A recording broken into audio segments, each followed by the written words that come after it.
pendidikan agama Kristen, dan budi pekerti. Ibu percaya bahwa semua anak-anak ibu sehat semuanya dan mengalami sejahtera dari Tuhan. Hari ini kita akan belajar, topik pembelajaran kita yaitu keadilan dan perdamaian dalam keluarga. Tetap seperti sebelumnya, mari kita mulai pembelajaran kita ini dengan doa. Ayo semua anak-anak ibu, mari kita bersatu dalam doa. Bapa di sorga, terima kasih ya Tuhan, Engkau Tuhan sangat baik. Engkau senantiasa memelihara kehidupan kami. Dan hari ini juga kami bersyukur untuk kasih setia-Mu ya Tuhan, yang memberikan kesempatan bagi kami untuk boleh belajar dan mendengarkan firman-Mu. Roh Kudus senantiasa hadir bagi setiap kami, memberikan pengertian dan ketertiban bagi setiap anak-anak kami ini, sehingga mereka mengerti firman Tuhan yang disampaikan kepada mereka. Dalam nama Tuhan Yesus kami sudah berdoa. Amin. Topik pembelajaran kita hari ini adalah keadilan dan perdamaian dalam keluarga. Tuhan menghendaki untuk kita mempraktekkan, melaksanakan keadilan dan perdamaian, terutama dari dalam diri kita, di dalam keluarga kita, dan itu akan berdampak bagi lingkungan kita dimanapun kita berada. Oleh karena itulah kita begitu pentingnya untuk mempelajari topik ini, yaitu keadilan dan perdamaian dalam keluarga. Kebutuhan terhadap keadilan dan perdamaian. Pasti kita semua tahu bahwa keadilan dan perdamaian ini sangat dibutuhkan oleh banyak keluarga, bukan hanya banyak keluarga tapi semua keluarga-keluarga yang ada di dunia ini, termasuk keluarga kita masing-masing, bahkan seluruh bangsa-bangsa yang ada di dunia ini. Semua sangat membutuhkannya. Oleh karena itulah, keadilan dan perdamaian ini benar-benar sangat penting untuk dipelajari, untuk dimiliki, untuk diciptakan di tengah-tengah keluarga kita masing-masing. Sebelumnya, mari kita pelajari apa itu arti keadilan dan perdamaian. Yang pertama, adil itu berarti tulus, benar, tidak salah. Secara hakiki, adil adalah sesuatu yang harus dipenuhi sebagai kewajiban yang telah menjadi haknya dalam hubungannya dengan hidup. Itu berarti adil adalah sesuai dengan haknya, tidak lebih dan tidak kurang. Keadilan yang dihubungkan dengan keluarga memiliki potensi yang sangat besar, karena di dalam keluarga seseorang itu menjadi apa yang telah diajarkan di dalam keluarganya. Maka orang tersebut akan membawa pribadi yang adil keluar di masyarakat, keluar dari keluarganya. Sikap atau tindakan yang dianggap adil adalah penyerahan diri secara total kepada Tuhan. Jadi, berbicara tentang keadilan di tengah-tengah keluarga adalah ini sangat berhubungan dengan sikap dan tindakan kita, yaitu berserah diri secara total kepada Tuhan. Karena kita tidak akan bisa menerapkan keadilan ini tanpa penyerahan diri secara total kepada Tuhan, tanpa mematikan ego dari dalam diri kita masing-masing. Karena seringkali ego ini salah satu yang menghalangi kita untuk tidak berlaku hidup adil di bumi ini, di tengah-tengah keluarga kita masing-masing. Oleh karena itu, sikap atau tindakan yang dianggap adil adalah penyerahan diri secara total kepada Selanjutnya yaitu perdamaian.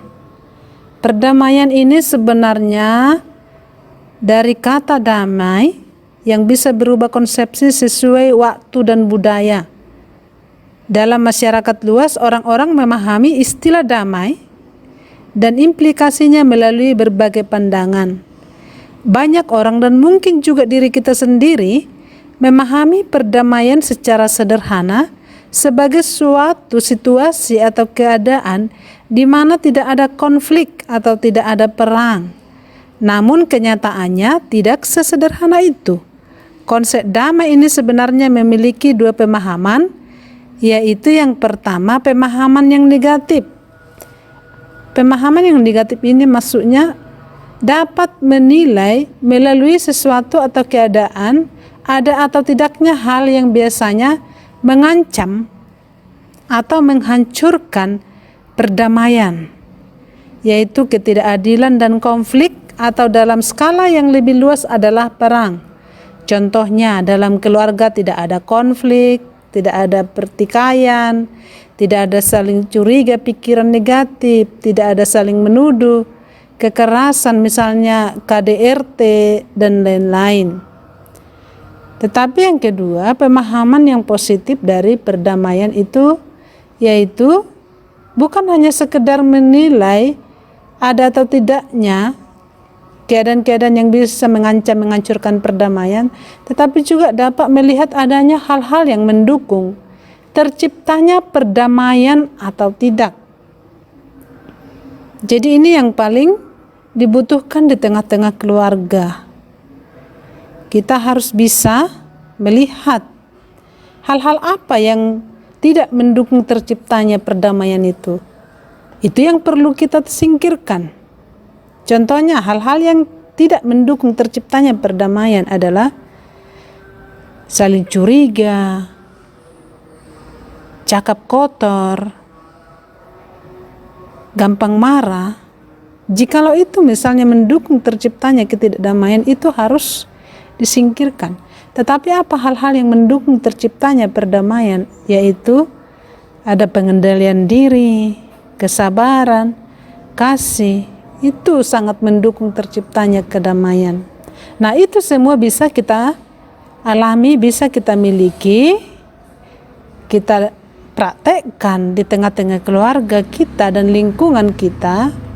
Maka sebelum itu kita miliki, kita harus terlebih dahulu berdamai dengan Tuhan. Mengapa kita perlu berdamai dengan Tuhan?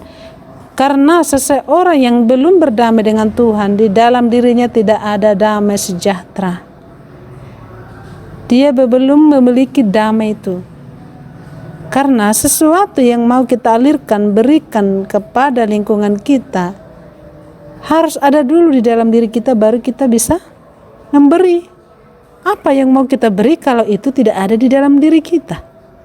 Maka supaya kita bisa mengalami damai, mengalirkan itu di tengah-tengah keluarga, maka terlebih dahulu kita berdamai dengan Tuhan. Sudahkah Anda berdamai dengan Tuhan, anak-anak ibu semuanya, anak-anak ibu yang ibu kasihi? Mungkin kamu berpikir, mana pernah saya bertengkar dengan Tuhan, Bu? Di sini bukan berbicara tentang pertengkaran kamu dengan Tuhan, tetapi di sini adalah berbicara tentang dosa yang memisahkan kita dengan Tuhan, akibat daripada dosa Adam dan Hawa pada awalnya, sehingga kita otomatis menjadi manusia berdosa yang pantas dihukum, yang pantas dibinasakan. Tuhan murka terhadap kita, tidak ada damai, tidak ada hubungan.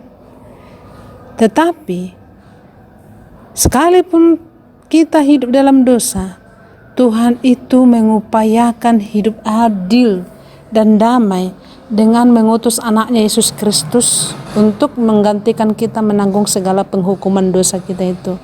Maka cara berdamai kita dengan Tuhan terlebih dahulu adalah menerima karya Kristus yang mati dan bangkit bagi kita, yang mengampuni semua dosa kita, yang menyelamatkan hidup kita, dan hidup di dalam firman-Nya, hidup di dalam hubungan yang benar dengan Tuhan. Itu artinya berdamai dengan Tuhan.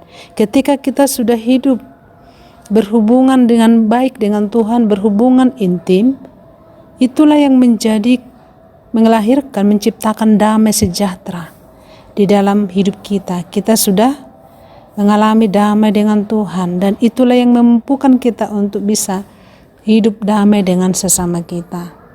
Maka setiap hari kita perlu membuat pola hidup yang benar, yaitu berkomunikasi dengan Tuhan setiap hari melalui pembacaan firman Tuhan dan doa setiap hari.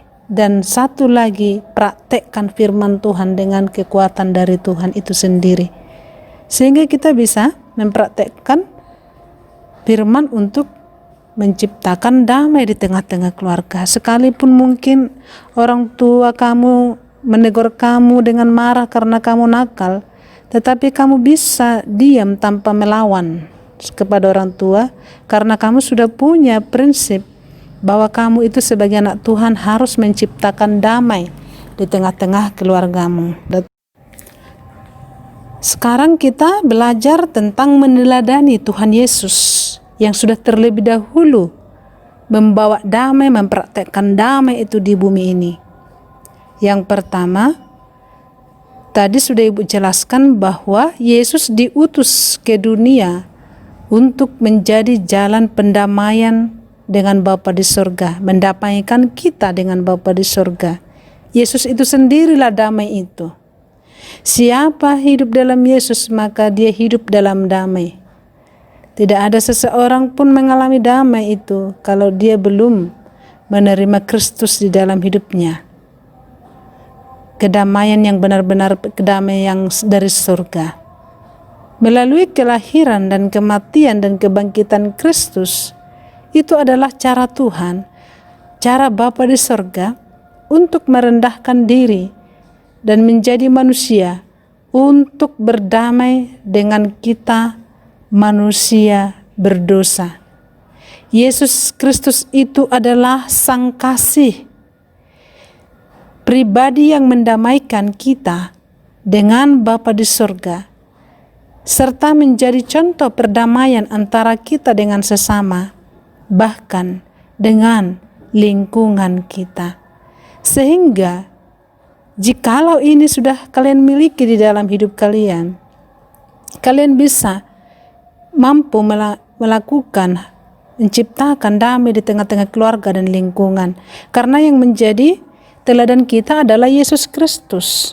Contohnya, misalnya kalau kamu tersinggung atau ada seseorang yang berlaku tidak adil kepadamu menurut kamu, mungkin adikmu, mungkinkah kakak atau abangmu, tetapi kamu belajar untuk mengampuni, belajar untuk mengasihi, untuk tidak melawan, untuk tidak membalas kejahatan dengan kejahatan, dengan cara merenungkan karya Yesus Kristus, merenungkan pengorbanan Yesus yang mati di kayu salib, yang disiksa, dibunuh, bukan karena dosanya, tapi karena dosa kita, karena dosamu.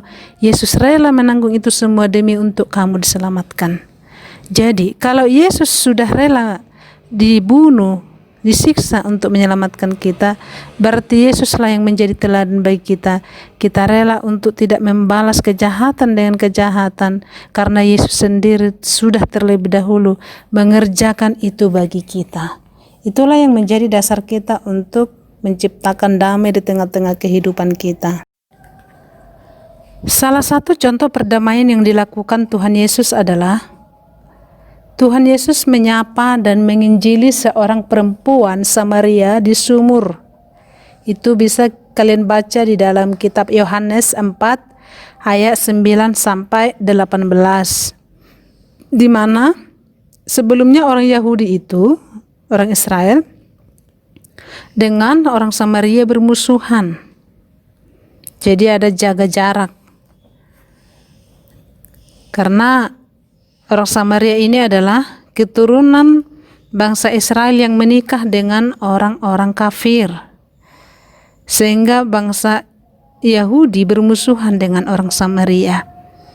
Tetapi Tuhan Yesus memberi teladan bagi kita, bagi bangsa Israel, bahwa sebagai orang percaya, sebagai orang Kristen, harus menjadi pembawa damai bagi dunia, membawa damai bagi orang yang bermusuhan. Karena Yesus datang ke bumi ini menjadi pembawa damai. Bagi kita yang sudah menerima Kristus, berarti kita sudah menerima damai. Dan damai itu juga kita alirkan, kita praktekkan di tengah-tengah keluarga, di tengah-tengah kehidupan kita. Sudahkah Anda menjadi pembawa damai di keluarga maupun di lingkungan Anda? Apakah jawaban Anda adalah ya atau tidak? Caranya bisa dilihat, cara mentesnya. Adakah melalui kehadiran kita?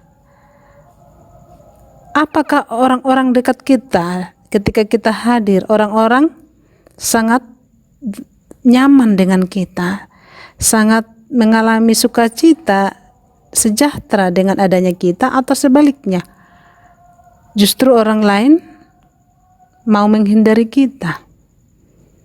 Nah, kalau kita adalah orang-orang yang sangat dinantikan untuk hadir, berarti kita sudah menjadi pembawa damai. Kita disukai oleh orang banyak karena kita benar-benar menciptakan damai di tengah-tengah kehidupan kita. Nah, anak-anak ibu, kalian sebagai seorang anak di tengah-tengah keluarga kalian, jadilah menjadi seorang pembawa damai dalam keluarga, yaitu melakukan hal-hal yang mendukung terciptanya perdamaian dan keadilan terhadap masing-masing anggota keluarga di dalam satu rumah, antara bapak dan ibu, serta antara orang tua dan anak-anak, atau antara kalian dengan orang tua kalian, antara kalian dengan kakak, adik, abang kalian, semuanya. Ciptakan perdamaian dan keadilan, sehingga terbentuklah keluarga yang ilahi, yang mencerminkan kerajaan surga di tengah-tengah muka bumi.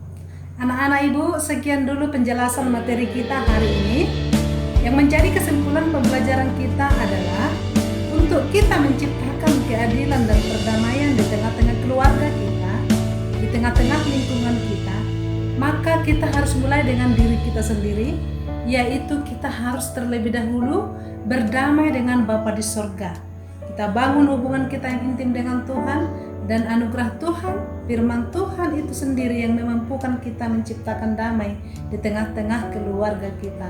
Maka untuk menjadi seorang pembawa damai di tengah-tengah keluarga, maka harus benar-benar dengan kekuatan pertolongan Tuhan menciptakan hal-hal yang mendukung perdamaian dan keadilan di tengah-tengah keluarga.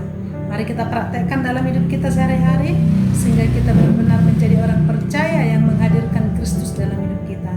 Sekian dulu pembelajaran kita, mari kita tutup dalam doa. Bapa di sorga, terima kasih kembali Tuhan atas penyertaan-Mu, pemberkatan-Mu di dalam pembelajaran ini.